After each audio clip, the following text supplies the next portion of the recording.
Sveiki visi vyno mylėtojai ir ragautojai. Aš esu Edgaras Kazokaitis ir sveikinu su jumis tiesiai iš vieno geriausių vyno barų Lietuvoje. Drįstu sakyti, kad ir Baltijos šalyse, ir Europoje, nes tikrai aš nesu apkeliavęs visos Europos, tai kiek mačiau, čia yra tas taškas, kur visada malonu sugrįžti.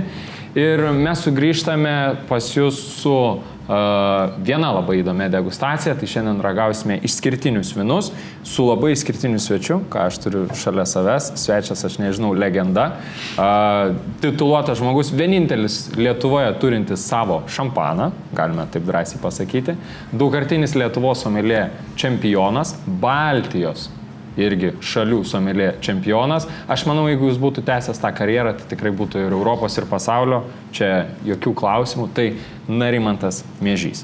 Sveikas, Narimantai. Labas. Mes galim paspausti ranką. Labai gražiai nesimatėm. Džiugu tave turėti šiandien, kad tu radai laiko ir prisijungi būtent prie mūsų, nes šiandienos mūsų degustacijų tema yra Premium Familia vynai. Tai yra būtent vynai, kurie gamintojai susilaukia pasaulinio pripažinimo, kaip ir pats būtum, bet mes juos pažiūrėsim iš kitos pusės šiek tiek. Nes daugelis, kas pradeda savo degustacijų kelionę, susiduria su labai daug iš prieš istorijas išlikusių mitų, neteisingų gal nusistatymų apie vyną. Tai aš pamėginsiu šiandieną apsimesti nieko nežinančiu, manau, sunku nebus prieš tave man, nes tikrai žinių bagažas yra skirtingas, bet mes pamėginsime į tą vyną pažiūrėti iš pradedančio vartotojo perspektyvos. Tai aš manau, kad tu turėsi mums daug ką papasakoti, bet svarbiausias klausimas, kurio aš norėčiau paklausti tavęs, kodėl tu someljė? Kodėl tu someljė?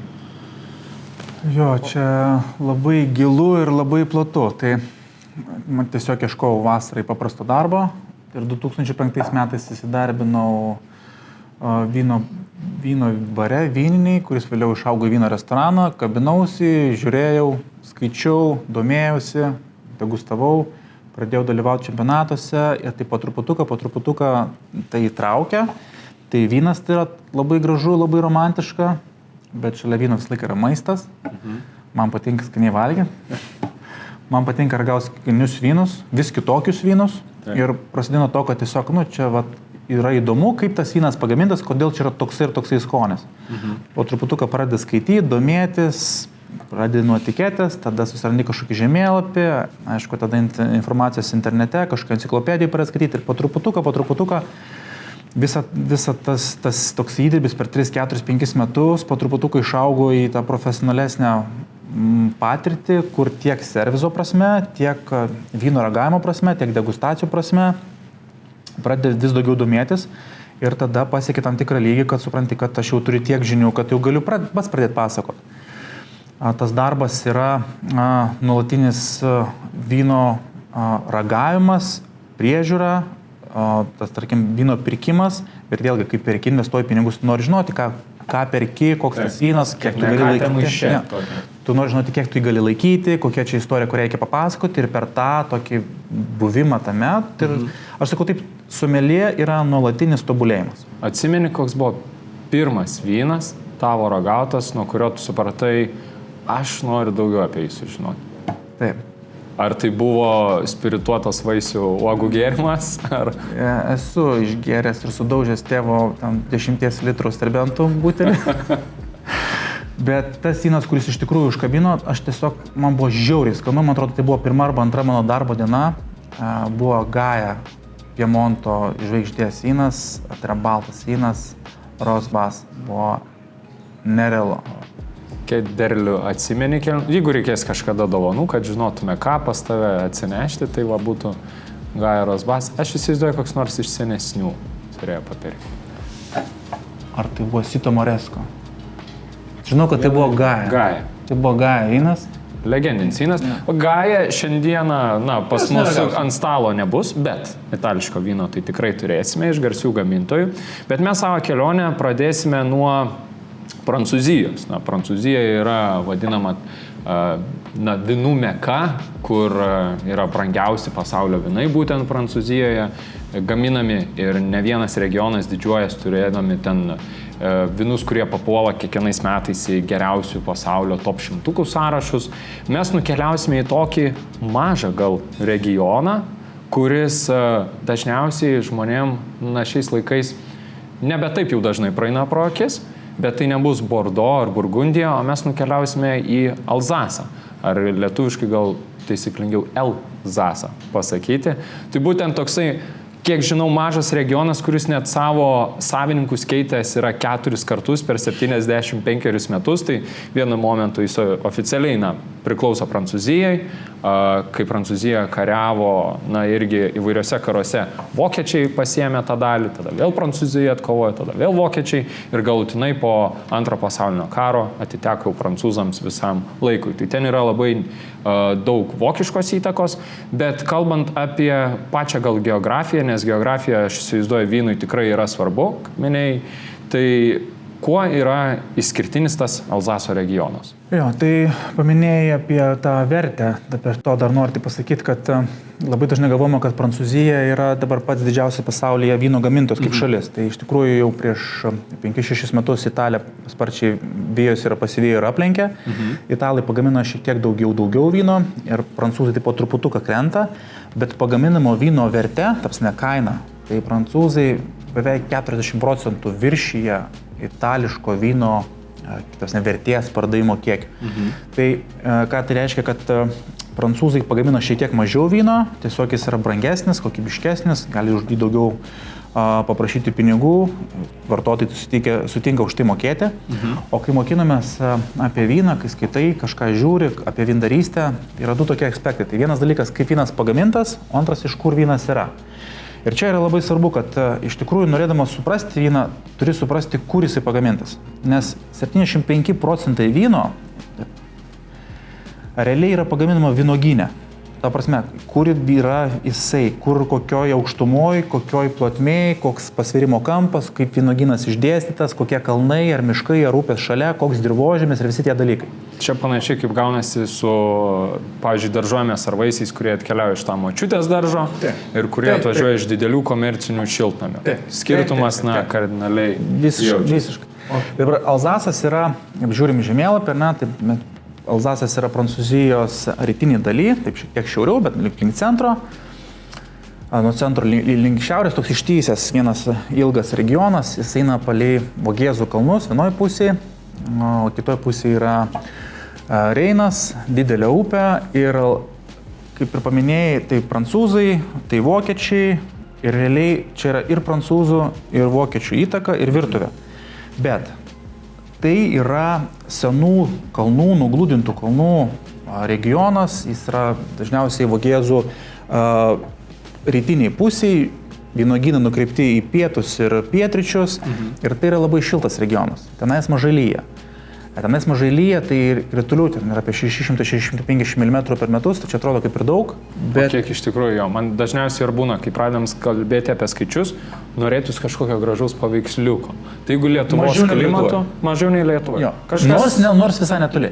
Tiesiog lietuviai galvoja, kad pas juos labai lyja, tai taip nėra ir čia labai yra nerealus faktas, čia kosmosas, kai iš tikrųjų kai pagalvoju, kad realiai Romoje lyja daugiau negu Londone. Iškrinto daugiau kritulių. Kas čia per nesąmonę, kad Londone jeigu lyja, tai lyja smulkus lietus dulksna. Romoje jeigu lyja taip normaliai. Aišku, yra apsiniaukusių niūkių dienų, bet grįžtam prie to Alzaso, tai tenais yra labai daug saulėtų dienų, dėl to visi vynai yra labai gerai sunokę. Mažai lietaus reiškia, kad užtektinas kiekis, kad vynuogės nedžiūtų, kad jos galėtų augti, bet jų nėra per daug. O ką reiškia, kai nelyja, tai reiškia, kad tiesiog šviečia saulė. Tai arba apsiniaukęs dangus, arba saulėtas dangus.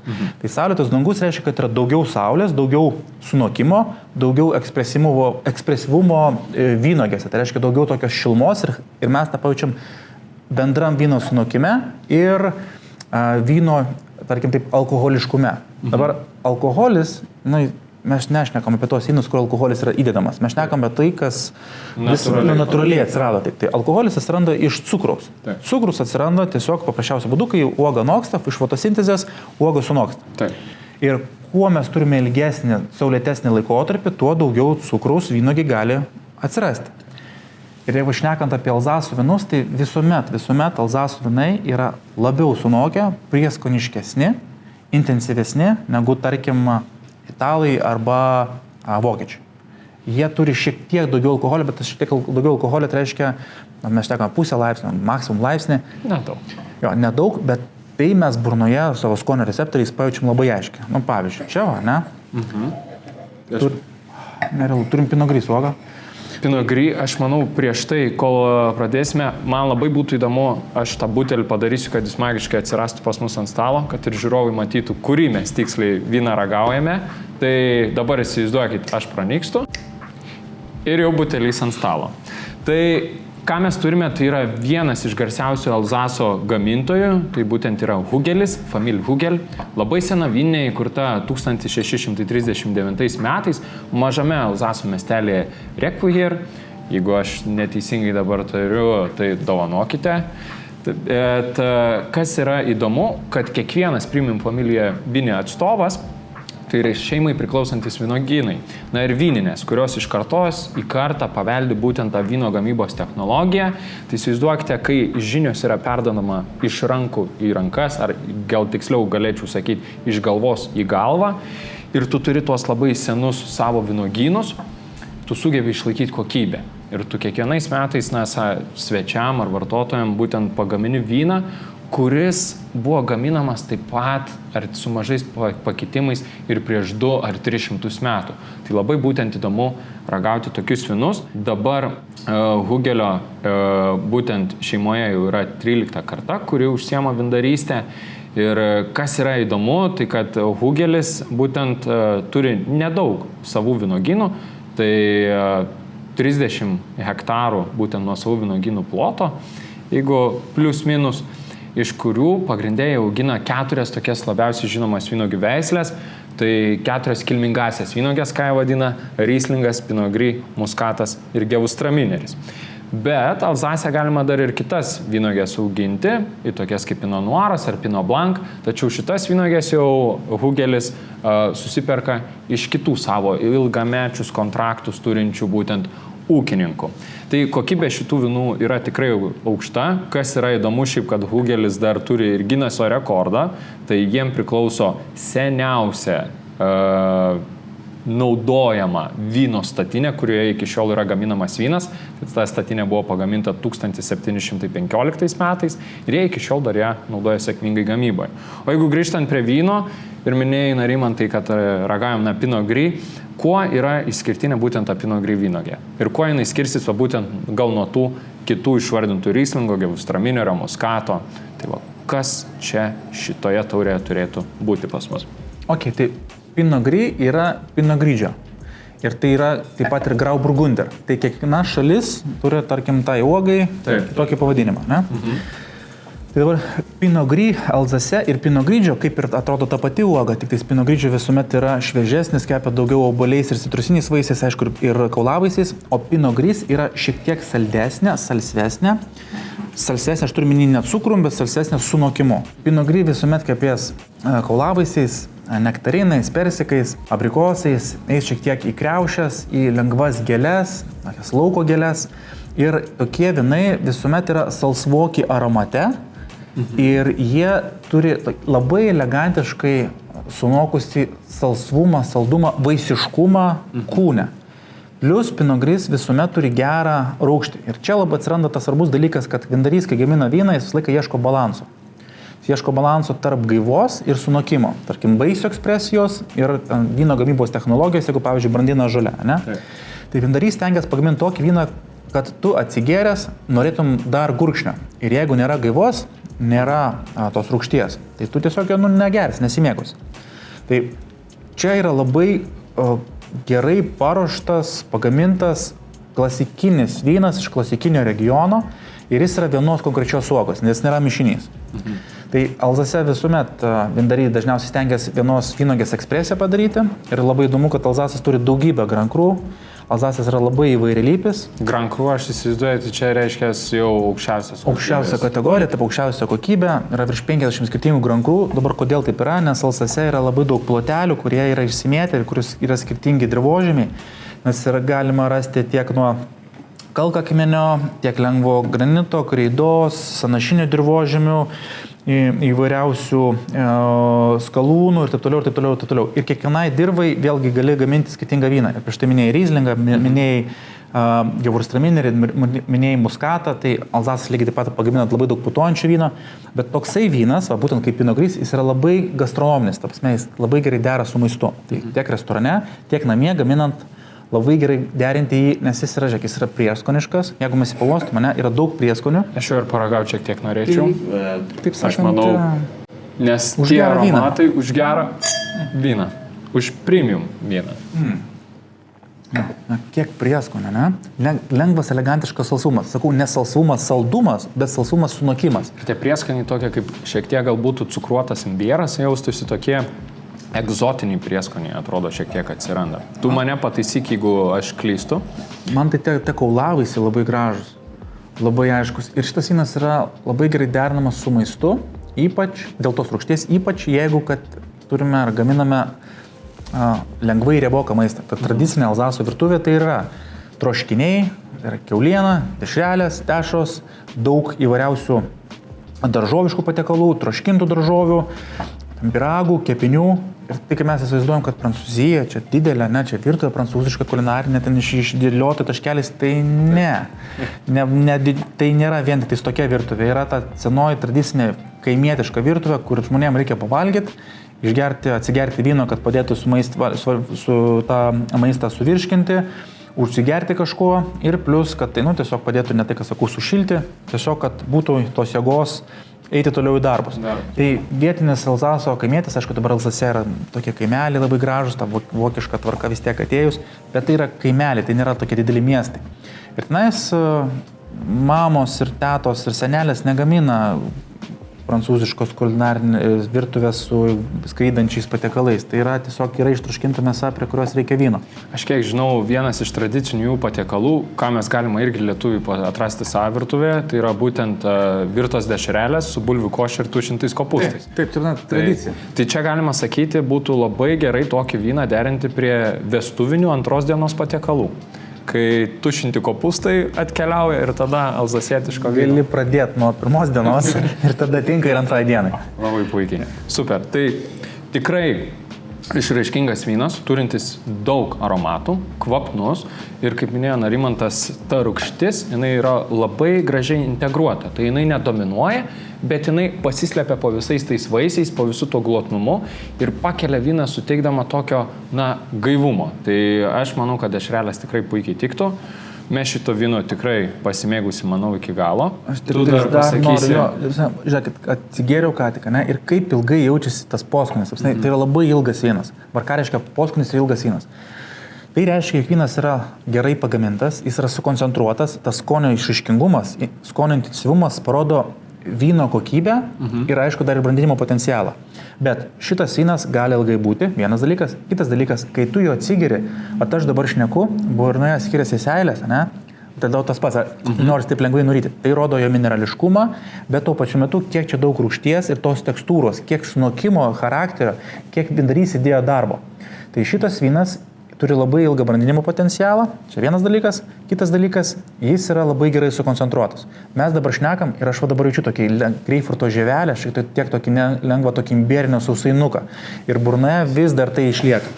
Kai paminėjai minerališkumą, žinok, mes padarysime šiek tiek tokį įdomų dalyką. Mes pas save turime porą mineralų, kuriuos, manau, išstatysime, kad jie gražiai matytųsi, nes vienas iš tokių dažnų mitų ar ne mitų, ar tokių klaidingų dalykų, žmonės labai dažnai mini žodį minerališkas vynas, norėdami gal pabrėžti jo lengvumą ir elegantišką tekstūrą.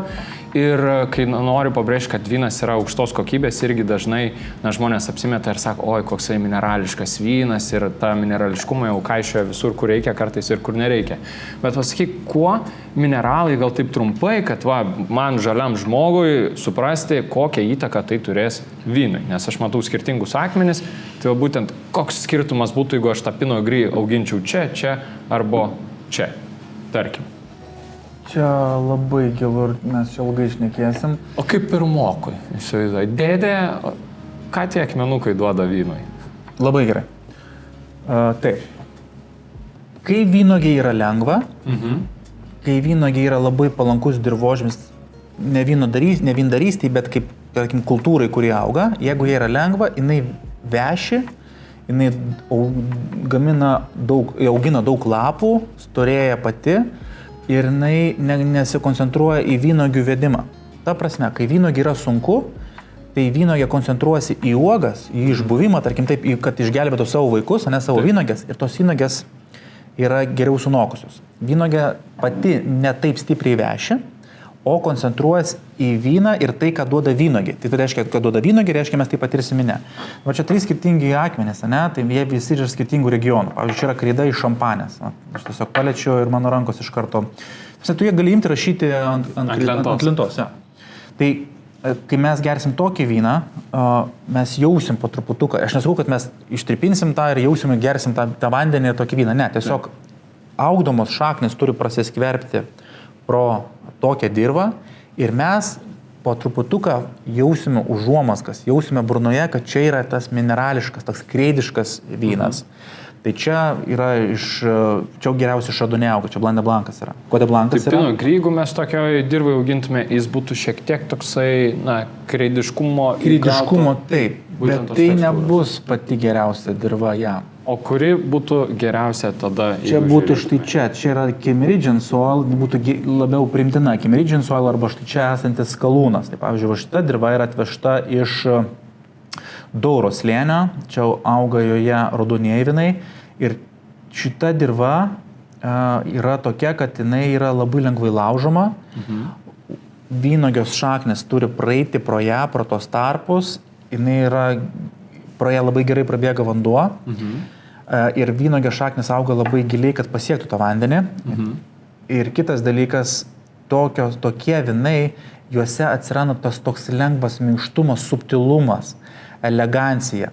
Tai vyne atsiranda daugiau tokio nuglūdinimo, nupoliruotų poskonių, atsiranda vientisumas. Vynas nėra toksai sunkus, vynas yra maloniau geriamas, jis yra švelnesnis, bet net tavęs taip nesodina.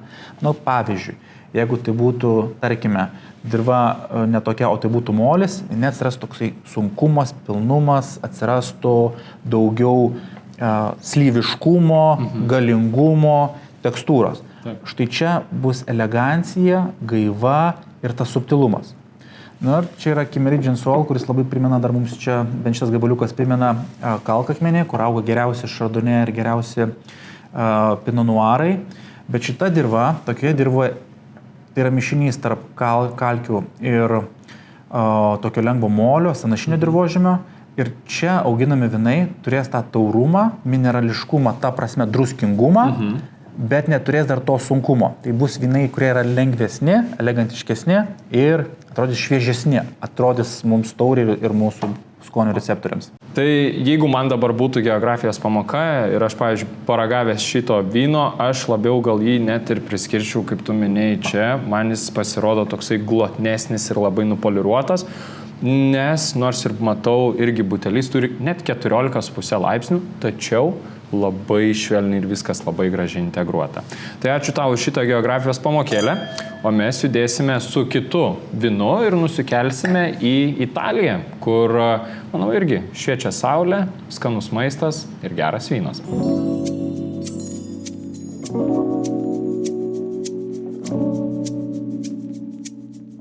Tai mes dabar atsidūrėme Italijoje ir mūsų antrasis būtent Premium Family Vini gamintojas, kas yra sąraše, tai yra Antinori vyninė.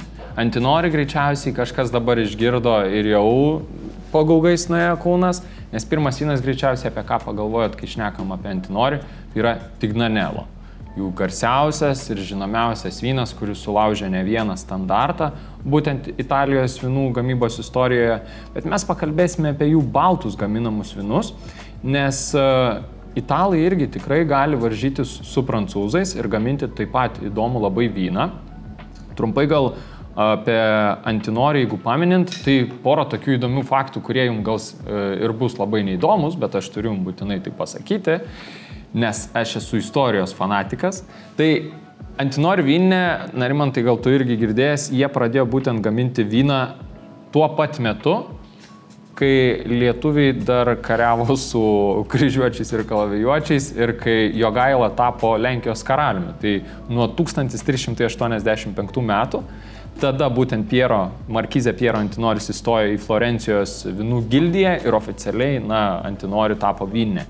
Tai ten jau vyną gamina 26 karta, iš kartos į kartą, būtent, irgi perduodamas verslas. Šiuo metu vyninę valdo irgi jau moteriškos lyties atstovės, būtent irgi, italai turi labai išradingi su vardais. Tai ir pirmas buvo žmogus Pieras, ir dabartinis, direktorius yra Piero, irgi Antinori, ir jo dukros dabar Albiera būtent perėmė visą valdymą. Šita Antinori vyninė, jinai yra įsikūrusi ne Toskanos regione, kaip jų šaknis, o Umbrijos būtent regione ir atkeliauja, Umbrija yra žinoma gal labiau dėl savo tokių vietinių vynuogių kaip Greketo ar Prokaniko, bet taip pat jie gamina ir vyną iš tarptautinių vynuogių veislių. Ir man labai įdomu visada, apie Umbrijos gal klimatą ir dirvožemį mes šiek tiek mažiau pašnekėsime, bet man labai įdomu pašnekėti, ką būtent skirtingas klimatas, mes kalbėjome apie dirvožemį, bet ką skirtingas klimatas, būtent temperatūra, suteikia būtent vynuogė. Nes čia mes turime Chardonnay vynuogę, pačią populiariausią baltą vynuogę pasaulyje. Tai ir visi gamina Chardonnay vynus. Kuo ypatingi yra būtent tada itališki Chardonnay vynai, arba kuo Chardonnay vynuogė bus kitokia nei kitose šalise, būtent šičia. Galime ir iš aromatų pakalbėti. Tai įdomu sužinoti. Mokinamės apie vyną, mokinamės geografiją. Taip. Tai reiškia, kad jeigu esam šiauriniai Italijoje ir pietiniai Italijoje ar centriniai Italijoje, kaip dabar, tai tie vynai bus kitokie, nes yra kitokios klimato sąlygos, saulės šviesa, šilumos kiekis, kritimo kampas ir panašūs dalykai. Tai išsakyti, kad visi itališki vynai ten yra tokie ir jie visi yra ten rūgštus, gaivus arba vaisiški, tu negali. Kodėl? Nes Italija turi 20 skirtingų regionų. Tuose regionuose yra įvairiausių kalvų, kalvelių, vynogynų, pakreipimų, kalnų terasų ir taip toliau. Kur bus skirtingi gaminami vynai. Tai kaip jeigu įsivaizduojam, kad Italija yra tiesiog kalvota, nes yra Alpės, mes galim paslidinėti, tai taip nėra. Jeigu galvojam, kad Italija tiesiog yra paplūdiniai ir lygumos, tai taip nėra, tai Italija yra labai netolygi. Jeigu Italija tiesiog Prosecco, Pinot Grigio ir Burrata. Tai nėra tik tais taip. Tai Umbrija yra šalia Toskanos, o Toskana taip pat atrodo yra, eina labai graži tokia neaukšta vieta, kur dabar yra ta Marema žymioja, kur super toskaniečiai gaminami ir prasideda kalnų grandinė. Tie Apeninų kalnai, kai ateina, tai yra kalvos, kalvelės. Ir pavyzdžiui, kai esi Italijoje vizituoji Vilnių, sakai, dabar važiuosime į Vilnių, kuri yra už 40 km. Tai 40 km galvoju, čia pusvalandis ir nuvažiuosi. Taip. Iš tikrųjų, tu važiuoji valandą, kartais ir pusantros, nes tai yra kalvos, kalvelės, pasisukimai, jau leidys aukštyn keli žemyn, apvažiuoji vieną kitą vietovę. Ir čia yra miškai, aš nešneku apie gamyklas ar miestus, aš neku apie kaimo vietovės, kur yra alyvmedžių giraitės, vyno giraitės, kažkokie vaisiai galbūt auga. Vienas kaimelis prie važiavai sustoji, sunku prasilenkti, nes tai labai siauri vingiuoti keliai.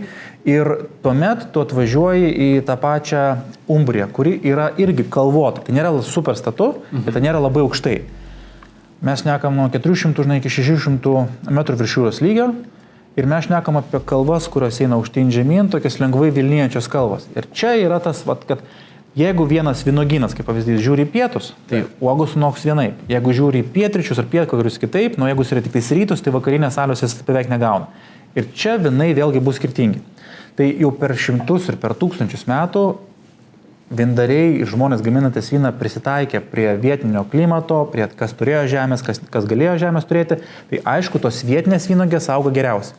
Ir Umbrijoje tai visgi yra populiariausios tos senosios autoktoninės vynogės, tai reiškia, kaip minėjai, Grekaniko, tai yra Trebbiano, tai yra Sangiovese ir Montefalco. O Montefalco Sagrantino yra raudona uoga, Sangiovese irgi yra raudona uoga.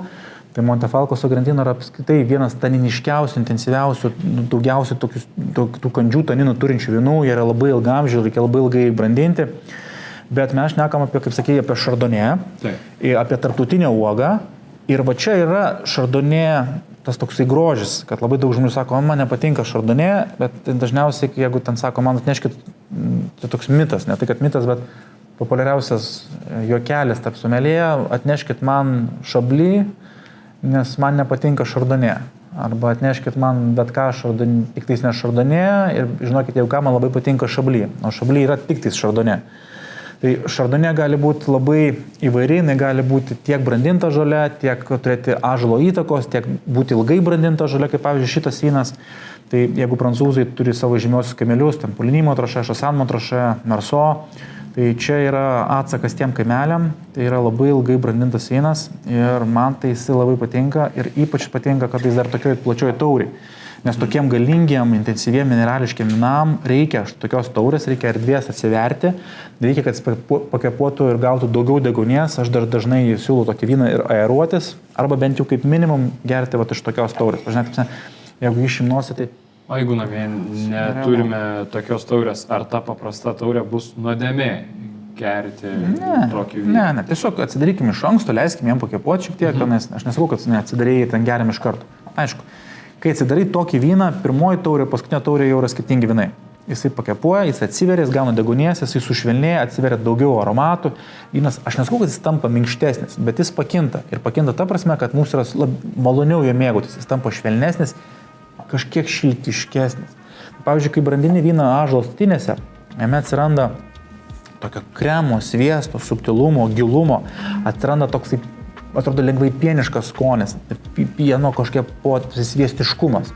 Tai atsiranda dėl to, kad dažniausiai brandinant tą žolę padaroma molekulinė fermentacija, kada vynas sušvelnėja, jo pakinta rūgšties pobūdis, jos nesumažėja, tiesiog pakinta ta rūgštis ir mūsų pojūtis, kaip mes ją jaučiam. Kiek atsimenu, kur malinė rūgštis, tai kur neprinokusios žaliuose obuoliuose, tu ją sutiksi tokia kandi, o jau laktinę, ką sutiksime jogurte ir ten pieno produktuose. Tai mes pakeičiam tą rūgšties pojūtį į tą tokią pienišką jogurtinę rūgštį. Tai atsiranda sviestiškumas, riešutiškumas, atsiranda tas subtilumas ir ilgamžiškumas.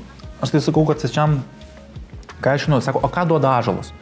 Tai ąžuolas atima dalį vaisiškumo, jis lengvai maskuoja uogą, bet jis priduoda savo subtilumą, eleganciją, svarumą, kartais charakterį, prieskoniškumą ir tuo pat metu uždaro vyną ilgesniam brandinimui. Ta prasme, mes lengvai jį oksiduojam, tai reiškia lengvai jį nesakau, kad pagadinam, tiesiog lengvai jį nukreipiam senėjimo prasme ten, kad po to, po brandinimo, jis ilgiau išbūtų šviežesnis. Tai mes jį supažindinam su deguonim. Tam, kad vėliau, kad ta pažintis būtų malonesnė ir jis būtų ilgamžiškesnis. Tai aš nesakau, kad tik tais ąžuole brandintus vynus galima brandinti ir nokinti ir laikyti ilgam savo rūsyje. Ne, tiesiog taip nutinka, kad vynas dažniausiai gali būti ilgiau išlaikomas. Ir čia nėra tokia, rule of thumb, kad čia tik tais taip yra ir čia viskas taip ne. Bet dažniausiai tokie vynai gali ilgiau išbūti. Plius, tas ąžuolas, jisai taip stipriai savyje jau nepakinta per brandinimą. Ir pavyzdžiui, mes dabar mėgomės vyną, ar ne? Jis labai gražiai integruotas, pavyzdžiui, jis neužgožia vaisiškumo. Bet tu minėjai tą sviestą ir aš dar tokius kaip ir migdolo rieštus arba šiek tiek tokie skrudinti su druska atrodo ir Bet to pačiu ir vanilė, ir grietinėlė, čia, begalė daug įdomių aromatų. Šardonė yra labai universaliai, jinai gali kvepėti nuo citrusų, nuo citrinų, nuo prieskoninių žolelių, jinai gali nueiti iki obuolių, iki tada sunokusių obuolių, nuo žolių iki sunokusių vos ne iki keptų obuolių, tada mes galim pereiti į tropinius vaisius, mes galime pereiti į kaulavaisius ir galop mes galim pabaigti vos ne sunokusiais ten bananų aromatais. O kada žinot, kada tokie aromatai, aš noriu šiandieną, pavyzdžiui, obuolių ir kriaušių ir citrusų, bet nenoriu, pavyzdžiui, bananų ir ananasų. Ir bijau tada imti kažkokį šardonė vyną, nes nežinau, ką gausiu. Tai kaip sužinoti, ar tai bus tropiniai vaisiai, ar tai bus... Jo, tai dažniausiai mes šnekam tik apie tuos vynus, kurie pagaminti gerai, kokybiško, o ne ten tiesiog sunakinti, kad būtų kiekis ir tiek. Tai skirtingose šalise vis tiek išlaikomi tam tikri stiliai. Ir čia yra tas įdomumas, kai sakau, mokinamės apie vyną, mokinamės geografiją. Tai tiesiog pasižiūrėti, iš kur jis yra. Nes logiška, kad Šiaurės Italijoje vynas bus šviežesnis, gaivesnis, tai reiškia, bus daugiau citrusų ir daugiau obuolio, negu pietuose, kur yra karščiau. Tai kur vynas bus labiau sunokęs. Ir aišku, Šiaurės Amerikoje, tarkim JAV, Napoje ar Kalifornijoje, ar Sonomoje vynas bus intensyvesnis ir galingesnis ir labiau sunokęs, negu, tarkim, Prancūzijoje, Burgundijoje. Bet visi vindariai stengiasi pagaminti kažką kitokio, kažkokio išskirtinio. Kaip pavyzdžiui, Antinori šeima Umbrijoje pagamino šitą šardonė, kaip sakiau, kaip atsaka prancūzam, ar ne? Bet tai yra labai panašus vynas stilistiškai. Jeigu mes nusileisim žemyn ir paimsime tarkim, Sicilijos vyną, Sicilijos šardonė, tai jis, aišku, bus irgi minerališkas, nes yra nuo vulkaninės daug kilmės mineralų, bet tuo pat metu jis bus intensyvesnis, jis bus labiau sunokęs, jis bus vaisiškesnis sunokusiais vaisiais. Taip, tai daugiau tropinių vaisių mes turėsime. Nes toksai kaip ir gaunasi, įsivaizduoji šalį, kurioje auga bananai ir ananasai, tai ten jeigu augina ir šardonė, aš pajausiu bananus ir ananasus. Bet ne dėl to, kad ten bananai ir ananasai auga. O dėl to, kad šilta. Jeigu gali auginti tuos vaisius, tas ir persteigs. Šiaip kas yra įdomu apie šitą vyną, ir tu paminėjai ne kartą, kad tai atsakas prancūzam, tai būtent Antinori ir norėjo, tikslingai tai darė, kadangi čia kaip ir Prancūzijoje, dažniausiai garsiausias vyninės, jos turi savo pirmąjį vyną, kurį vadina Grand Van, ir tada turi savo mažesnį vyną. Tai šita vyninė, būtent Castello della Sala, tai jinai išgarsėjo tuo, kad tai buvo pirmasis būtent baltasis vynas, itališkas, ir jo pavadinimas yra Červaro. Aš manau, pas jūs Som bare vyno galime Červaro rasti butelaitę. Dabar pasakysiu, kad be abejo. Nes aš tikrai ragavęs esu į čia. Tai, ir tai buvo Červaro vynas, kuris pirmas itališkas vynas, kurio fermentacija buvo atliekama ąžuolo statinėse visa, ir jis buvo ilgą laiką brandintas ąžuolo statinį. Kaip tie garsiausių Puligny Montrachet, Merceau Chassagne Montrachet kaimeliai, kurie atkeliauja iš Prancūzijos. Šitas vynas yra lengvesnė išraiška būtent to Červaro vyno, ir jis nėra gal toksai intensyvus ir labai pilno kūno, bet būtent nupaišo tą, manau, peizažą, būtent ir vaizdinį, kaip atrodo Červaro vynas. Kadangi irgi naudojama šardonė vynogė, Červaro vyne ten dar yra naudota ir greketo vynogė, svietinių, bet šitas vynas irgi, jis netrumpą laiką praleidžia ąžuolo statinį ir padaroma ta malaktinė fermentacija. Tai jeigu jūs norite paragauti, kaip atrodo būtent šardonė vynas, kuris turi nemažai ąžuolo įtakos, nemažai to svestiškumo, aš manau, čia yra puikia opcija, nesumokant, kosminių pinigų, kaip žinome, burgundai dabar mėgsta tą padaryti. Aš ko tavęs dar norėčiau paklausti, labai dažnai mes vieną mitą tikriausiai sulaužėm, kad šardonė tai nereiškia, kad aš nusiperku šardonė ir visi jie bus tokie pat, jie visiškai gali būti skirtingi, kad nebereikia sakyti, kad nepatinka šardonė, bet patinka šably, nes greičiausiai someljė tada galvas proks ir nebesupras, kokį vyną tada pasiūlyti. Bet yra ir dar keletas tokių įdomių vyno mitų ir nusistatymų, pagal ką žmonės dažniausiai vertina vyno kokybę. Tai aš tas kaip irgi iš nieko nežinančio žmogaus pusės norėčiau visiems laikam, ne galams, panaikinti porą tokių nusistovėjusių pasisakymų. Tai labai dažnai būna žmonės, kad galvoja, sako, jeigu vynas atkeliauja su kamščiu ir yra užkimštas, tai jis bus kur kas geresnis nei užsukamas vynas, kuris būna su užsukamu kamšteliu. Ar tai yra tiesa ar ne?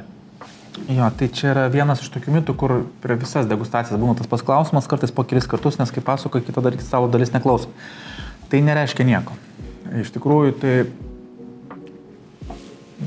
didžioji dauguma pagaminamų kamščių atkeliauja iš Europos, ne? Tai yra iš Portugalija numeris 1, tada šiek tiek ispanai, šiek tiek prancūzai, šiek tiek italai, šiek tiek graikai, ten kažkas turi ąžuolą. Tai tas kamštis yra pagamintas, kuris čia yra iš kamštinio ąžuolo žievės. Tai yra, kai mes šnekam apie ąžuolą, tai nėra tiesiog, kad visos šalis Europoje, ten visam pasauliu turi vieną ąžuolą. Ne, plius minus, tai įsivaizduokim kaip vynogė, kaip uoga, yra skirtingos ąžuolo rūšys, ant potėpį ir panašiai. Tai viena ąžuolo rūšis turi tokią žievę, tokią drėvę, kurią tiesiog gali lupti, ją lupa, nuskalpuoja, nuvalo, išmirko, iškepina, išverda, daug ką daro ir iš jo gali išgręžti, išmušti, ištampuoti arba tiesiog iš drožlių pagaminti tą kamštį. Ir šitas kamštis, aišku, jis yra tokios kaip kultūros dalis. Ne? Tai atrodo, kad vynas toksai yra geresnis dėl to, kad jis yra su kamščiu. Tai didžioji dauguma pasaulio pagaminamo vyno, aš neku apie 80-90%, yra skirti išgerti per atimiausius 2-3 metus. Didžioji dauguma vyno yra skirta išgerti dabar, šiandien mes šnekam apie tokius vynus, kurios ir gali laikyti. Tai dabar tie užsukami kamščiai, jie ką duoda? Galimybę sutaupyti. Tik tais tiek. Ta prasme, jeigu Portugalai privalo užkimšti tokių kamščių vynus dėl tos priežasties, kad tai yra labai didelė pramonės dalis, labai daug kamščių yra pagaminama, jie turi vieni kitus remti, ir koks nors Portugalas užsukamų kamščių, jo vyno nepirks niekas, ten vyną išpils pakeliui, ten bus reikalų. Jokaujam, bet tiesos galima rasti. Okay? Tai jo nieks nerems. Tai jis taip pat, tos pramonės šakos remia viena kitą. Čia vienas dalykas. Bet kitas dalykas, dabar įsivaizduok. Tas kamštis kainuoja 10, 20, 30, 40, 50 centų.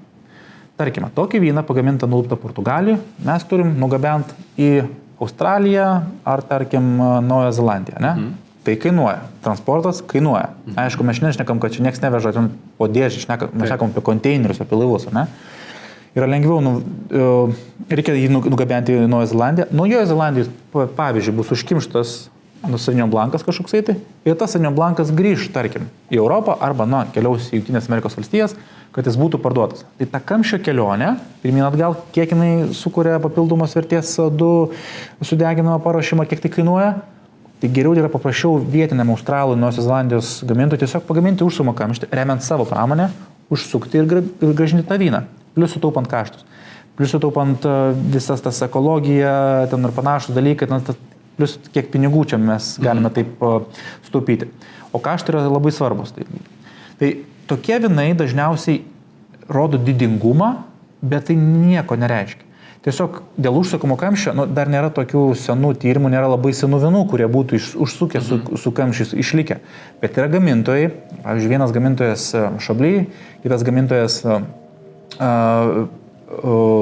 Vokietijoje, Pfalzen, pavyzdžiui, jūsų turimas Birkenwolfas, jau gamina užsukamus kamščius ir jie specialiai brandina tiesiog žiūrėdami, kaip jisai bręs. Po 20 metų beveik niekas nepakinta. Kaip bus po 30, 40, 50 metų, tai dar to nėra. Greičiausiai vynas bus bent jau pas mane, Rusija tiek tikrai neužsistovės. Bet dar vienas liktai įdomus dalykas, kad su kamščiu mes turime problemą ir turėti tą tokią kamščio ydą, kuri gali sugadinti vyną. Tai aš manau, mes su užsukamu kamšteliu išvengtume šito. Taip, mes išvengiam šitos ydos ir dažniausiai pastaikanti yda ir yra kamščio yda. Ir čia yra dar vienas aspektas, dėl ko vyndariai stengiasi nuo jos nusisukti. Pavyzdžiui, Austrai, tarkim, dalis jų gamina užsukamus arba stiklinius kamščius. Taip. Irgi remia savo pramonę. Tai yra labai sunku ir labai skauda, kai tu stengiasi, gamini vyną, ten pusę metų prižiūri vynogynus, po to į dar metus ar kiek laiko gamini vyniniai, brandinėje žole ir po to kamštis sugenda dėl to, kad jis nekokybiškai pagamintas ar, tarkim, kamščių gamintojas pamiršo vieną procesą, mirkyti jį kažkokiam skystėje, kuris apsaugos nuo oksidacijos. Tai kamščio yda, tai vadinama TCA, jis sukelia tokį nemalonų popieriaus, kartono, rūsio, pelėsio šlapio, tokio skuduro aromatą, vynas nutrumpėja, jis tampa kartesnis, jis tampa tuščias. Ir mums tai yra nepriimtina. Tai kamščio yda yra viena populiariausių ydų ir nenaudodamas kamščio, tu pašalini va tas galimas problemas, kad vynas suges dėl kamščio ydos, o ne dėl tavo kalties. Bet be kamščio yra ir kitų ydų. Yra sieros yda. Ne, kai tiesiog vynas kvepia, tarkim, tokių kiaušinių. Yra kitų ydų, kai tarkim dėl mielių įtakos, dėl higienos trūkumo vyniniai atsiranda visokių mikroorganizmų pačioj vyniai, kurios po to patenka į vyną ir gali iškrėsti vyną. Tai bent jau su užsukamu kamščiu mes eliminuojam kamščio kaštus, galima kamščio ydą ir mes tiesiog pagaminam vyną, kurį galim gerti iš karto. Tai jeigu tai yra greitai naudojamas vynas, tai tikrai neverta kreipti dėmesį. Tai kai somelė tau užsisakai butelį vyno ir įpila gurkšnelį paragauti taurę, jis nesistengia pažiūrėti, ar tau patiks tas vynas, jo aromatai, tai greičiausiai patikrinti, ar vynas nėra sugedęs ir neturi kamščio ydos ar kitų ydų. Ja, tai aš lygiai dėstu somelė mokyklų ir praktika yra viena iš mano paskaitų ir manęs labai dažnai klausia, o tai ką daryti, kai tau įpila vyno? Tai ką sakyti? Nes dažniausiai būna reakcijos įpila, tu pradedi žiūrėti draugus, žmonės, ką čia man dabar reikės daryti ir pasimetimas. Tai jums įpila vyno paragauti, ar vynas yra geras, ar jis neturi ydos, ar jis nėra sugedęs. Tai gali būti tiek nuo gamybos ydų, tiek nuo transportavimo, nuo laikymo, įvairiausių oksidacinių ydų ir panašiai. Tai jūsų klausia tiesiog, ar tas vynas yra geras, kokybiškas. Nepatiko ar nepatiko, skanu, neskanu. Tai jums tiesiog reikia patvirtinti, kad vynas yra geras arba jis yra blogas. Galima pasakyti, kad aš netaip įsivaizdavau šitą vyną tuomet, kai ateina somelė ir pasako, jūs pasakot, aš noriu serbentais, žaliom žulėm ir citrusais laimo kvepiančio vyno. Taip. Ir jūs galvojate apie Sauvignon Blanc, o aš jums atnešu štai tokią žolinį šardonė, kuriame yra daug sunokusių citrusų, sunokusių citrusinių vaisių, kurie sumišę su prieskoniais, kremų, sviestų, grietinėlė. Jeigu aš jums pasakau, kad jūs norėčiau paprašyti jūsų gaivaus gėlėmis ir citrusiniais vaisiais ir obuoliais kepiančių vyno, o jums atnešu seną, oksiduotą, puikios kokybės, bet subuvusi vyną. Na, ta prasme, tai tada gali sakyti, aš ne apie tai kalbėjau. Gerai. Tai aš manau, paragausi pažiūrėti, ar yra yda. Puikus vynas. Ačiū. Tai tikrai puikus vynas. O mes judėsime, manau, toliau ir kelsimės į raudonų vynų kategoriją.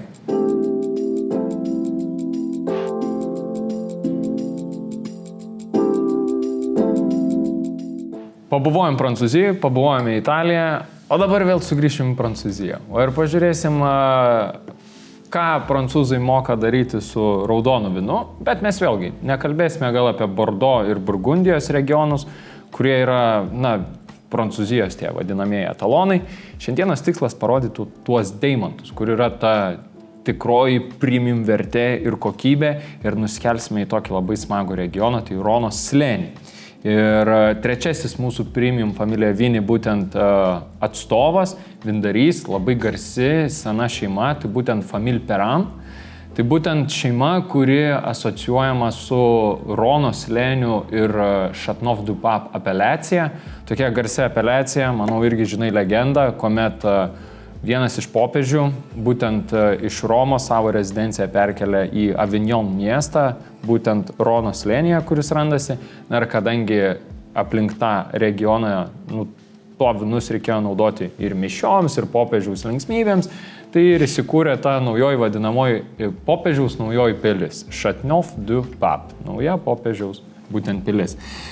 Bet čia pamatysite, kad ant šito vyno Famille Perrin jūs nepamatysite tos apeliacijos pavadinimo Châteauneuf-du-Pape, o pamatysite Côte d'Aron apeliaciją, kadangi būtent šis vynas turi labai įdomią istoriją ir būtent kalbama apie tuos biurokratinius dalykus, dėl kurių kartais tu gali kaip vartotojas laimėti labai daug. Tai, bet trumpai gal prieš pakalbant apie patį vyną, aš norėčiau, Narimantai, kad tu mus šiek tiek įvestum į būtent Rono slėnį, kuo jis išskirtinis yra ir skiriasi nuo kitų Prancūzijos regionų ir kodėl mes turėtume gal dažniau atkreipti dėmesį į Rono slėnį ir pamiršti kartais tuos Bordeaux ir Burgundijos vynus. Žodis tau. Gerai, tai Rona yra labai įvairialypė. Pirmas dalykas, kad yra šiaurė ir pietus. Ir šiaurė yra viena geriausių, griniausių Syrah vynuogės išraiškų. tai ten yra tokios apeliacijos kaip Kotroti, pavyzdžiui, yra Hermitage, liktai. Jo, yra Kroz Hermitage, tai yra labai iš senai gaminami vynai nuo senų laikų, kurie yra taniniški, rūgštus ir labai gerai sunokę. Ir tai yra vynai, kurie yra labai prieskoniški ir džemiški tuo pat metu. Tai yra vynai, kurie turi vieną ilgiausių brandinimo potencialų ir ta šiaurinė Ronos dalis yra labai, labai netinkanti bet kokiam žemės ūkiui ir pačiai vyndarystei. Mes šnekam apie labai stačius šlaitus, išgraužtus Ronos, tenais gaminamas, aišku, vienas geriausių Vionier apskritai pasaulyje. Vionier baltoji vyna. Tai Vionier ir Syrah, tai čia tokios legendinės uogos. Tai yra siauras, labai plotelis, siauras roželis, kur labai sunkus dirvožemis, jis yra super statu. Yra beveik neįmanoma dirbti, jeigu tu esi neprisirišęs ar tarkim, tiesiog kartais su tokiais liftais uogos yra keliamos. Aš, kai darau prezentacijas, naudoju tokią nuotrauką, kur žmogus tiesiog sėdi pririštas ant lifto kėdutės ir jisai renka uogas, nes tiesiog neįmanoma pačiam užlipti. Jo. Tai čia yra tokia šiaurė. Pietus, o pietus pagamina 90% plius minus, o Ronos viskai vynų yra kitokie. Jie yra aukščiau, tai jeigu tenais buvo statu, čia yra tiesiog šiek tiek aukščiau, bet tolygiau. Aukščiau jūros lygio. Aukščiau jūros lygio, tai. Daugiau saulės gausim. Daugiau saulės, daugiau šilumos, daugiau sunokimo, bet lygiai taip pat reikia nepamiršti, kad mes esame pietuose, ateina nuo Viduržemio jūros šiltas oras, ateina toks pučia Mistral šiltas labai vėjas, mažiau lyja ir čia yra labai jau ta riba, kur jau atrodo gali pagaminti vynuoges ir negali pagaminti vynuoges. Tokia dykinė dykuma vos negaunasi, kur jau... Bet kokie gražus levandų laukai. Levandas. Aš manau, tai ten daug prieskonių, žolelių ir panašių dalykų. Kitos čia levandas šiek tiek ir atrodo, kad užžodžiu ar žibuoklės. Labai daug. Levandas. Tai gerai, šiaurė, labai mažai vyno, sunku gaminti, vienas geriausių koncentracijų yra Vionier, pietus yra mišinys visko. Ir čia aišku yra šiek tiek Syrah, aišku yra šiek tiek Vionier, bet čia dominuoja, jeigu baltusios tai Roussanne Marsanne uogos, o jeigu raudonusios, tai čia atsiranda tas GSM mišinys, Grenache, Syrah, Mourvèdre. Ne telefono ryšys GSM-as, o vynuogių ryšys. Ir atsiranda kitos uogos. Pavyzdžiui, gaminant Chateauneuf du Pape galima maišyti ir baltasis raudonasis uogas, 13 uogų galima sumaišyti. Okay? Ir čia atsiranda vynuogių mišiniai. Grenache, Syrah, Mourvèdre yra pagrindas, pavyzdžiui, Cinsault, Carignan, kitos uogos atsiranda ir tokios uogos duoda vynui vis kitokias ypatybės ir subtilumus. Jeigu, tarkim, viena duoda rūgštį, kita duoda taninus, kita duoda ilgamžiškumą, kita duoda tą svarumo, pilnumo jausmą, kita duoda aromatą, kita duoda prieskoniškumą ir taip toliau, ir taip toliau, ir taip toliau. Ir čia tas mišinio grožis yra atsiveria. Tokie vynai yra labai gerai derinami su maistu. Ir kai mes prieš tai kalbėjom per pertrauką ir tu man sakai, paklausk, tai tu paklaus manęs klausimą. Aš tavęs klausiu. Mes apie... Daug kas sako, kad jo, mišiniai, jeigu naudojamos kelios jau skirtingos vynuogės, tai reiškia, kad vindarys ne iki galo gal sunoksta pas jį ten viskas, tai jis į bendrą katilą viską sumetė ir tada, kad pataisytų tą padėtį. O tik tai iš vienos vynuogės galima padaryti jau nepriekaištingą vyną. Tai ar tiesa ar ne? Ar vengti tų mišinių, ar kaip tik juos atkreipti daugiau dėmesio? Jo, tai visiška nesąmonė. Jeigu žmogus sako, tai vienas jis nėra ragavęs šampano, nėra ragavęs Bordeaux, nėra ragavęs geros Ronos, nėra ragavęs Portų, nėra ragavęs Riojos ir kitų klasikinių vynų, Kijančių ir taip toliau, ir taip toliau, ir taip toliau. Tikrai taip nėra. Dažniausiai uogos yra dedamos tam, kad viena kitą papildytų, paryškintų, suminkštintų arba kaip tik duotų daugiau gaivos rūgšties ar daugiau taninų ir kitų dalykų. Tas pats Bordeaux prieš šimtus, nepilno 1000 metų, jis kaip evoliucionavo, kaip jisai keitėsi. Vindarys turi prisitaikyti prie klimato sąlygų, jis turi prisitaikyti prie to, tarkim, kas tais metais geriau augo, čia vienas dalykas. Kitas dalykas, jis nori išlaikyti savo stilių, nes per šimtus ir per 1000 metų tas pats vynas taikėsi prie maisto. Tai dažniausiai, kai šnekam apie itališkus patiekalus, tai itališki vynai geriausiai su jais ir dera. Ir atvirkščiai, prie itališkų ar prancūziškų kažkokių patiekalų geriausiai dėrės, ir vynų dėrės to krašto virtuvę. Tai yra labai maistinis vynas, jis labai gastronominis vynas, jis vėlgi tais pačiais troškiniais, ėriukais, vyriausiais žuvų patiekalais, jeigu baltas, vyriausiais sūris, jis dera geriausiai, kas yra aplinkų, kas per to 100 metų ir prisitaikė. Tai jeigu šnekam kaip pavyzdys, ne, apie Roną, tai daug prieskonių turintis patiekalai geriausiai ir dera su tokiais vynais. Ir mes šnekam ir apie viršienos patiekalus, ir apie ėrienos patiekalus, ir apie kiaulienos patiekalus, ir apie tešras, ir apie kepinius ir kitus dalykus. Čia vėl galvoju, jeigu žmonėm, kas galvoja, kad mišiniai yra blogai, tai tas pats iš maisto pusės reiškia, įsikepkite tiesiog pliką mėsą, bet druskos be pipirų ir sakykite, kad tai yra skaniau nei kad mėsa su pipiriniu kažkokiu padažu ir garnyru, kas eitų prie to paties. Taip. Tai šitas toksai dalykas. Tai yra padažas, garnyras, tai yra visa visuma. Mes nešnekam apie tai, kad čia yra 50 kažkokių vynų. Čia yra 3% to, procentas to, 2% to panašiai. Vindarys, kai jis gamina vyną, jisai žaidžia žaidimą. Kokį žaidimą? Tai pirmas dalykas, jis nori pagaminti tam tikrą stilių. Taip. Kitas dalykas, jis nori pagaminti stilių, kurį gamina jo šeima, jo namai jau 100 metų. Vindarys stengiasi pagaminti vyną, kuris atspindėtų to regiono specifiką, bet lygiai taip pat, kurį būtų smagu gerti ir mes žinotume, kad kai mes perkam, pavyzdžiui, čia Kodoron, mes įsivaizduojam tam tikrą mišinį. Ir vindarys lygiai taip pat stengiasi gaminamas tą vyną nuspėti, koks tas vynas bus. Turėjau labai gerą patirtį, kaip vizituodamas vieną vyninę, tiesiog žaidimą, sako, pasigamink savo vyną. Ir tai buvo Italija, Toskana, mums padavė daug įvairiausių vynų. Ir aš maniau, kad aš pagaminsiu labai skanų vyną, tuo metu, kai paragavau, tas mišinys, kur aš ten sudėjau, nes dėjau skirtingų kaimelių, skirtingų vietovių, skirtingas uogas. Aš pagaminau Merlo pagrindo mišinį, kur beveik nedėjau Cabernet Sauvignon, nes tuo metu man buvo labai skanu gerti, atrodo toksai vaisiškas ir toksai uogiškas tas vynas. Ir po 4 mėnesių namie aš sudariau tą vyną, aš supratau, kad dabar aš jį galiu gerti, bet dar pusės metų jisai nebeištems. Tai vindarys gamindamas vyną, jisai turi nuspėti, koks vynas bus po to. Taip pat, kaip gamindamas savo šampaną, įsivaizdavau vienokį skonį, bet Chef Ducaf mane nukreipia, kaip jisai turėtų būti gaminamas, arba tiksliau, kaip mano pasirinkimas įtakos tolimesnį brandinimą. Chef Ducaf, tai čia tas pagrindinis šampano namų vindarys. Taip, kuris atsakingas už visą gamybą. Ir realiai jis man nupasako ir mane nukreipinėja. Be abejo, mes padarėm mišinį, kuris man buvo priimtinas mano skoniui ir po to jisai subrendo tam tikrą linkme. Tai vindarys gaminamas vyną, jisai stengiasi nuspėti, koks tas vynas bus po 3, 4, 5, 6, 10, 20 metų. Tai ką mes matome, kad šiaip mišinį pagaminti yra kur kas sudėtingiau ir reikia turėti kur kas daugiau patirties iš tos pusės. Kas dar yra šiaip įdomu apie šitą vyną, kad Famille Perrin, būtent Chateau du Castel vyninė, jinai yra biodinaminė. Ir tas žodis, aš galvoju, ar tai reiškia, kad vindarys gamina besiklausydamas biodinamikos grupės,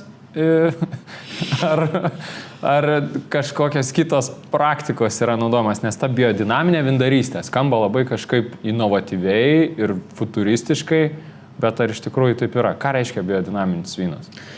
Tai 2 galimi atsakymai. Galim taip, kaip atrodo labai moksliškai gražiai, arba pasakysiu taip. Romantiškai taip. Romantiškai. Aš romantikas. Jeigu tavo mama sodina darže morkas ir sakydavo, dabar yra bloga diena sodinti, nes ten mėnulis blogas, tai čia jau yra biodinamika. Okay. Biodinamika, taip trumpai, vyno gamyba, tobuloja harmonija su gamta, atsižvelgiant į žvaigždžių įsidėstymą, su kalendorium, su darbais, kuriuos turi padaryti ir minimalia intervencija ir įtaka, bloga įtaka auginamiems vaisiams, daržovėms, šiuo atveju uogoms. Taip. Tai reiškia, kad vindarys stengiasi spręsti problemas, pasinaudodamas ne kažkokiais cheminiais preparatais, o natūraliai statydamas, augindamas, apdorodamas vynuogę taip, jog ji būtų pati atspari. Tai reiškia, vietoj to, jeigu žmogus susirga gripu, tai pirmas dalykas, mes tada galim greit bandyti įsigydyti patys arba kreiptis kažkokiu antibiotikų, kažkokiu medžiagų, tarkime, tablečių ir panašiai. Tai ką daro vindarys tuo biodinaminiu gamybos metodu principu? Jisai pirmas dalykas stengiasi stiprinti uogą, kad jinai būtų atspari ir neužsikrėstų gripu, kaip pavyzdys, ar ne?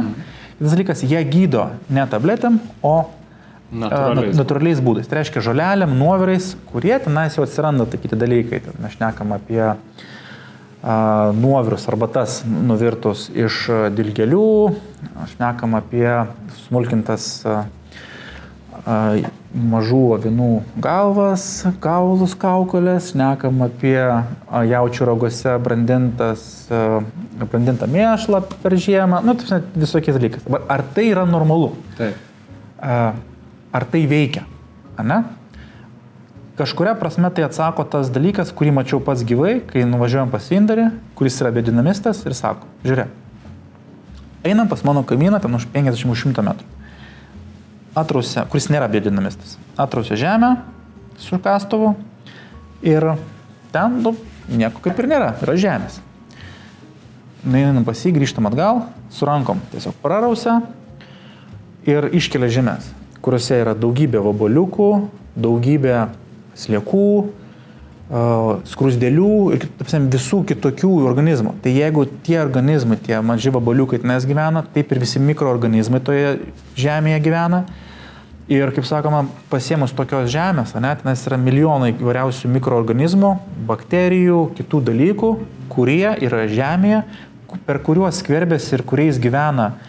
O vynogė, tai jeigu vynogė sugeba taip išgyventi, jeigu tie vabaliukai išgyvena, tai vynogė išgyvena, tai reiškia, kad vynogė yra pati save apsisaugojus ir jinai gali išbūti lengviau pernešti ligas. Ir jeigu ateina ligos, biodinamistams yra toks lengvas Rudolfo Steinerio aprašytas 1925 metais aprašytas toksai sąrašas, kaip kovoti su tam tikrom ligom. Kad pavyzdžiui, jeigu tu apniko tą ligą, imk tokį purškalą, įsivirk tokį procentų, tokį nuovirą pasigamink ir išpurški nuogyną ir tau viskas bus gerai. Wow. Tai realiai, natūralesnis vynas, be mažiau visokių, nenaudojami jokie chemikalai, tik tai natūralios priemonės, realiai kaip mama ar močiutė senai augina pagal tas tradicinius metodus savo daržovės ar šiuo atveju vynogės.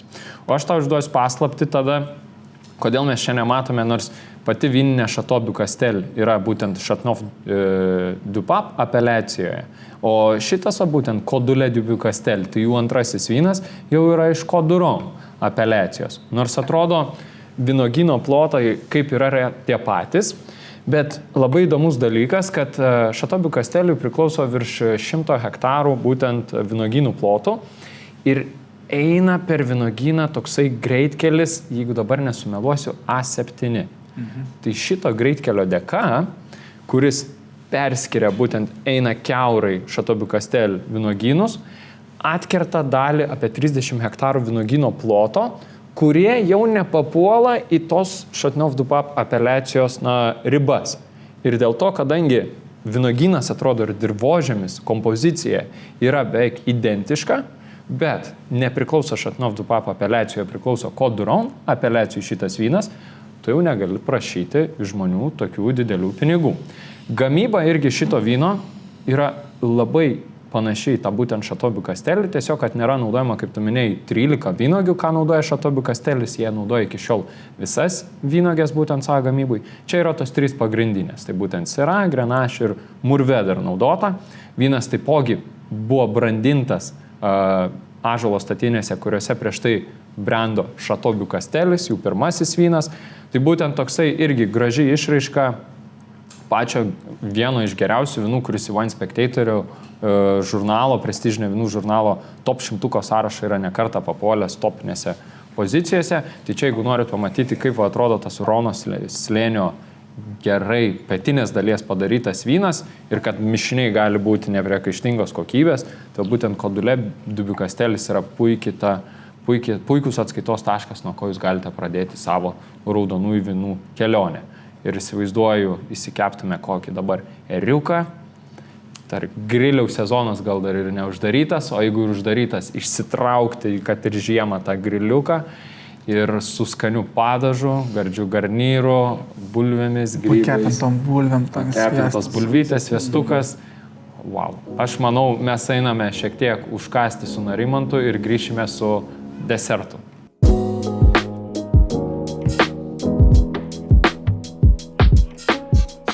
Pasiekėme savo degustacijos saldžiausią tašką, galiu drąsiai sakyti, kadangi dabar gausime desertinį vyną, kuris atkeliauja iš Portugalijos, būtent Porto, galima sakyti regiono.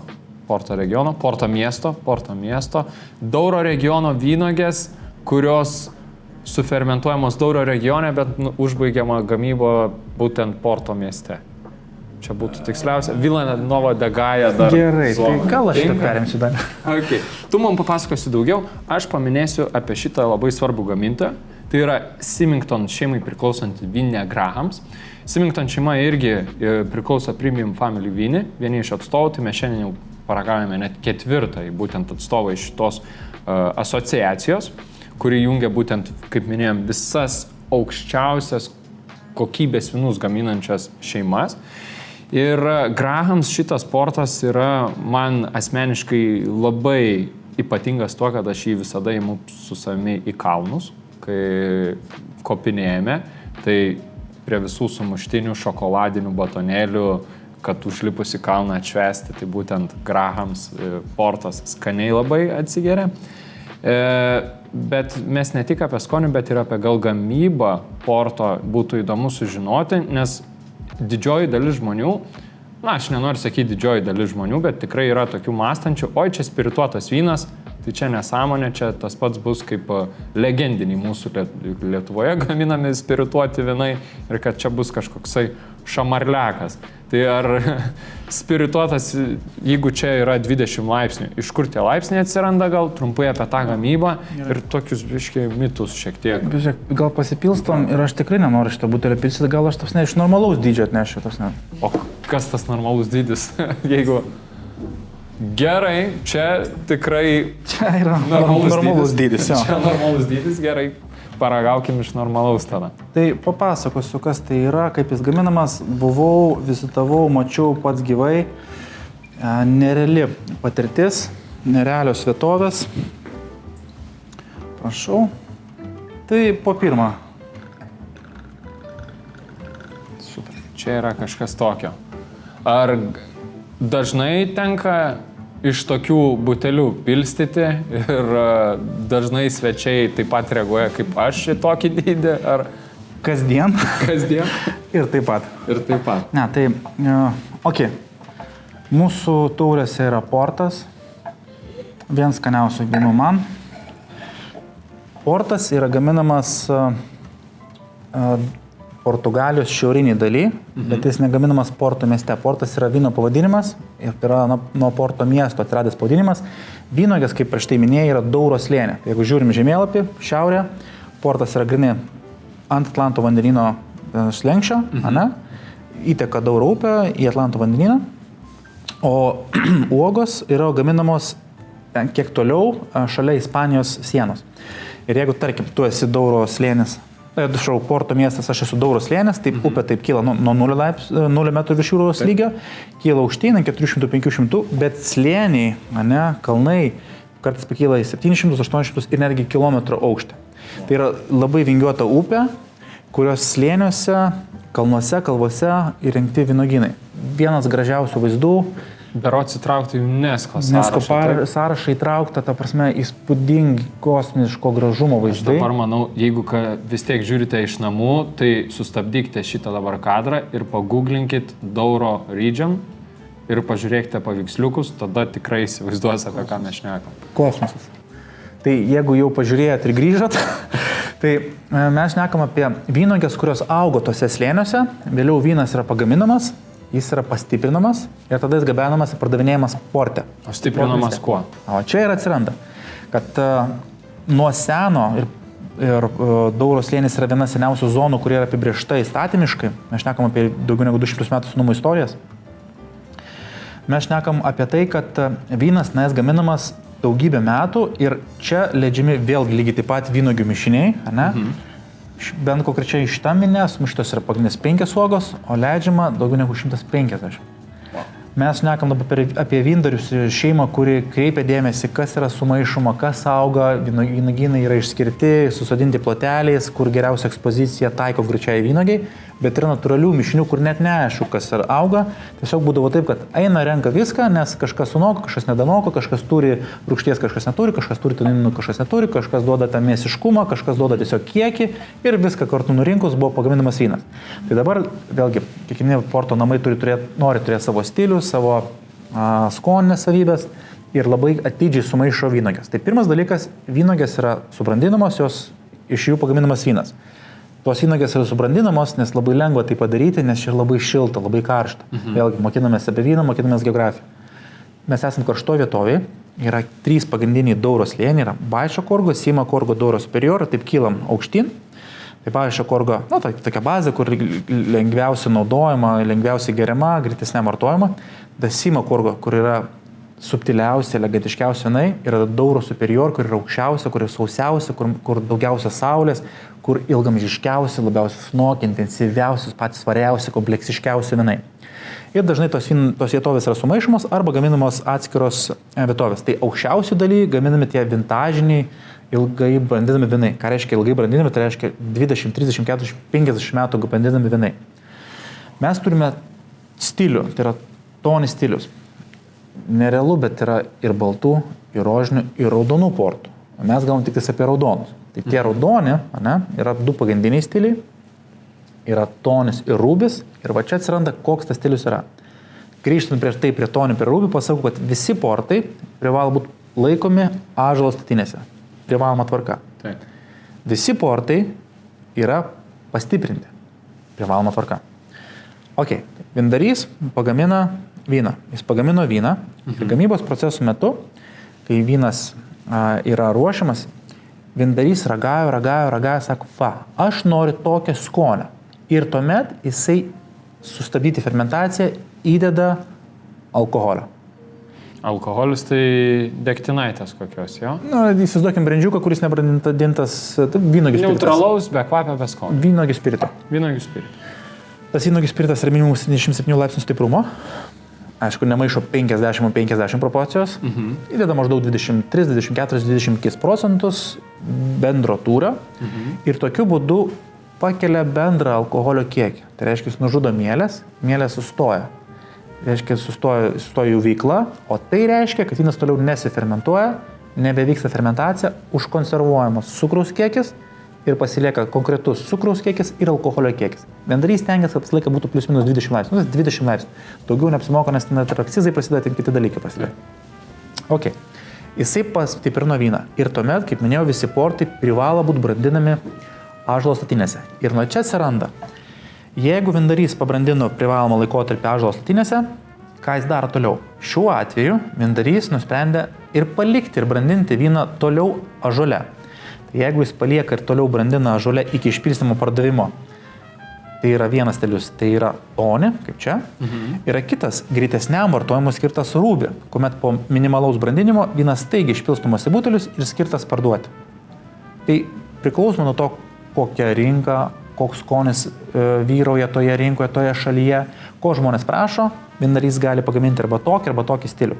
Tai toniai visuomet yra labiau sunokę, labiau oksiduoti, kaip ir mūsų tauriai, atsiranda ten ta spalva, prašau. Ta ruda spalva, tai. Iš tikrųjų, nuo spalvos ir tonis spalvos pavadinimo ir atsirado tos gėrimo stiliaus pavadinimas. Ir yra rūbė. Rūbė tai yra rubina, tai primena tokia intensyvę raudoną spalvą, kur atrodo vynas, kuris atrodo labai vyniškai, kaip intensyvus raudonas vynas. Ir skiriasi ir aromatą.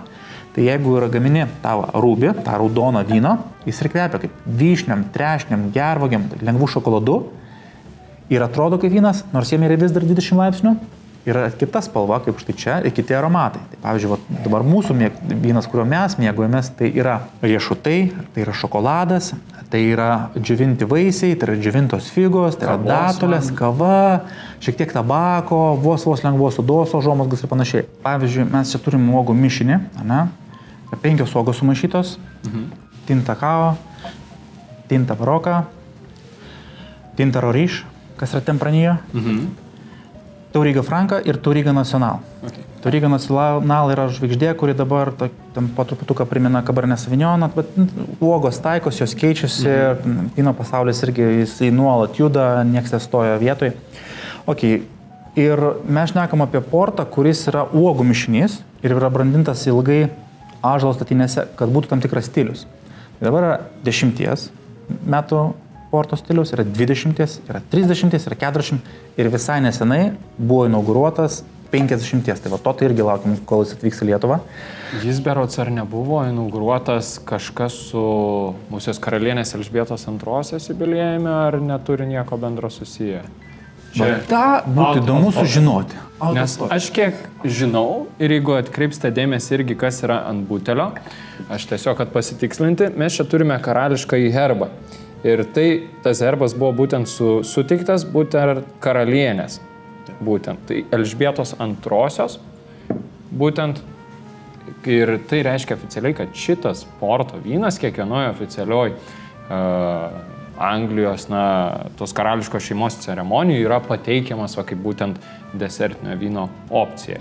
Tai tas herbas reiškia, jog jie yra oficialūs karališkosios šeimos teikėjai ir jų gėrimai yra patekimi per tos prieimimus, per vakarinės ir taip toliau. Yra tas pats su šampanu, yra su vandeniu, su kitais dalykais, tai yra garbė. Aš tai tokį per degustaciją sakau, jeigu šitas vynas tinka ant karalienės stalo ar karaliaus stalo, galbūt tiks ir čia. Tai yra iš tikrųjų didelė garbė, pripažinimas ir 10 metų stilius yra toksai standartas, kuo yra žymus Grahams. Ir man labai patinka visas bendras balansas. Ta prasme, kad mes čia yra 20 laipsnių alkoholio, bet čia yra taninų, nes tai pagrindinė yra raudonosios uogos, čia yra daug rūgšties, daug gaivos, čia yra cukrus, apie 80 gramų cukrus litre ir čia yra daug alkoholio. Ir visi šitie dalykai, taninai, rūgštis, cukrus, alkoholis, jie labai gerai tinka, kada norim brandinti vyną. Ta prasme, vynas, kuris turi taninų rūgšties, gerai bręs. Tas vynas, kuris turi cukraus ir rūgšties, gerai bręs. Tas, kas turi šiek tiek daugiau alkoholio, kuris irgi veikia kaip konservantas, jisai bręs. Mes turim 4 dalykus, kurie reikalingi vyno brandinimui. Yra dar toks 5, tai yra bendras sunokimas kartu su minerališkumu, ko čia irgi yra, mineralų sunokimo. Tai čia yra tobulas vynas brandinimui. Taip, jeigu norit kažką pirkti, pasidėti rūsį, tai geriausiai būtų portai, Madeiros, šampanai, Bordeaux, Burgundija ir panašiai. Bet portai, čia man iš karto yra numeris 1. Neužmušamas vynas. Galim paragauti. Aš manau, pagaliau galim paragauti. Pažiūrėt, ant kiek yra. Nerealu. Koks jis ilgas, vėlgi, tas balansas tarp visų. Ir tas saldumas jis neužgožiantis. Ne. Tu jauti per visą vaisius, datulės, tokios razinos, dar atrodo gal figos, figų natos, tas pats šokoladas. Ir ta rūgštis tada ateina ir suteikia tokio gaivumo. Ir tu minėjai, čia yra apie 80 gramų litre cukraus, tai kur kas mažiau nei Coca-Colai. Tai tas yra sveikintina, jeigu apie litražą šnekam. Ir dažnai žmonės baidosi tų saldžių vynų ir sako, oi, mes geriam tik tai sausą raudoną vyną, bet kokį nokesnį pasirenka. Ar tikrai reiktų vengti tų saldžių vynų? Nes dar klasikinis darinys, švenčia dažniausiai kokį kolektyvas gimtadienį, atsineša kažkas torčiuko ir oi, atsidarykime brut sausumo šampano ir tada visi sako, kad oi, koks kartus ir neskanus tas tikras šampanas. Kaip rūgštu. Kaip rūgštu. Tai kur tas cukrus, būtent, ar jo ir tikrai taip reikia baidytis, ar galima? Tai standartiškai derinant, tai plius minus tokia klasika yra, desertinis vynas turi būti vos saldesnis už patį desertą. Vos. Bet turi atitikti tekstūrą, kūnų, tonukumu ir charakterį. Dabar mūsų turimas vynas, jis yra nerealus, dėl to, kad jis yra labai universalus. Ką tai reiškia? Jisai labai gerai dera su crème brûlée, tiramisu, šokoladiniu fondantu, sūrios karamelės fondantu, viskas, kas turi riešutų, kas turi šokolado, turi kremišką charakterį, kažkoks desertas su sviestiniu, su sūrišku, sūrio pagrindu. Panetonės, pavyzdžiui. Su sūriu apskritai. Standartinis toksai, čia Stiltono sūrį, paimtume dabar mes šios veiktumėm. Mėlynasis sūris, kadangi jis labai pelėsinis, labai sūrus, intensyvaus skonio. Ir ten, kur yra sūru, prieskoniška, ten tinka cukrus. Ir tai yra labai geras derinys. Plius šitas vynas gali būti derinamas ir su foie gras, kas yra starteris. Plius šitas vynas gali būti derinamas ir su kepta mėsa, kur yra aštroka. Nes cukrus lengvai užgožia aštrumą ir jį panaikina. Aštrumas tuo pat metu po truputuką eliminuoja tą saldumo pojūtį. Ir tai vynas tampa labai universalus. Tapsim, pipirinis steikas, čia viskas yra tvarkoj.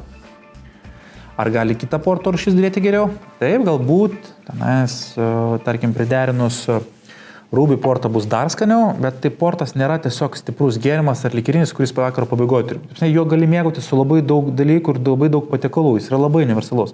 Mes čia, pavyzdžiui, pasinaudojam tokį praktiką, kad jeigu yra didesnė kompanija, 4, 6, 8 žmonių svečiai ir mes iš karto prie didesnio kiekio žmonių nešam desertų lėkštę, kurie prikraunam įvairiausių desertų. Tai jeigu prie paskirų desertų tobuliau dera kažkoks konkretesnis vynas, tai prie jų visų bendrai, jeigu visiems reikia pasiūlyti, tai ištraukus portą visuomet yra geriausi komentarai. Plius butelio dydis. Nu, tas daro tikrai didelį įspūdį. Ir aš kiek žinau, jeigu žmonės irgi baiminasi, kad aš dabar įsipilsiu taurelę ir aš atsigersiu ir man reikės butelis atidarytas, kažką greitai su juo daryti, tai kiek žinau, Tony stiliaus portai atidaryti, būtent įsipilėte į taurę, padėjote į šaldytuvą, šaltai, jie gali stovėti švieži, Grahamsas pats teigia, net porą mėnesių jis gali stovėti pas jūs šaldytuvės šviežias. Tai nereikia baimintis, kad atidarom dabar butelį, reikia jį iš karto suvartoti, o jūs galite būtent ar su sūriais namuose būtent artėja šaltesnis sezonas, tai būtent namuose prie židinio pasipjaustant sūrio, įvairių įsivaizduoju skrudintų riešutų, tokį kalėdinę lėkštę, vytintos mėsos gal net tada pasėmus ir su Grahamsu, aš manau, tikrai būtų nuostabus vakaras. Jeigu šnekam apie stilius, yra Tony, yra Ruby, tai Ruby yra vyniškesni, jie atrodo kaip raudonas vynas, tai juos atsidarius geriau išgerti per savaitę, per 10-15 dienų, ar ne? O tuo tarpu Tony, jie jau yra brandinti, jie brandinami didelėse statinėse, tos didelės statinės yra minimum 500 litrų, jis jau yra oksiduotas, jis jau yra subuvęs, matęs to ąžuolo, jis praradęs labai daug vaisiškumo, gavęs iš ąžuolo to aromato, to tokio riešutiškumo, šokolado, tos odos. Ir tokie vienai, jie jau kadangi yra oksiduoti, tai 2, 3, 4 mėnesiai šaldytuve, man atrodo, 3 mėnesius šaldytuve neužsistovės pas tave vynas. Vienas dalykas, kitas dalykas, kai juo mėgaujasi, aš nesakau, kad jis įtraukia, bet tiesiog tas skonis ir tas balansas yra labai geras ir tiesiog jisai natūraliai pasibaigs. Tai minėjai apie tos rinkinius, apie mėsytę papjaustą. Nėra noro, nėra laiko namie, tiesiog šokolado gabaliuko. Paimkit kartu su riešutukais, tai yra nereali patirtis. Mes irgi šiandien turėjome labai nerealią patirtį, tai ačiū tau labai, kad priėmei pas save į SOM vyno barą, restoraną, kur visada dirba geriausi savo srities specialistai. Tavo istorijų tikrai galim klausytis ne vieną valandą ir manau ateityje dar daugiau pašnekėsime apie tai.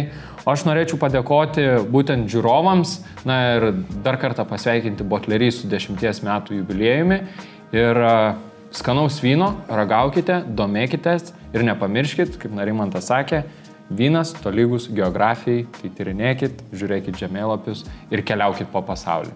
Ačiū tau, ačiū žiūrovam, iki.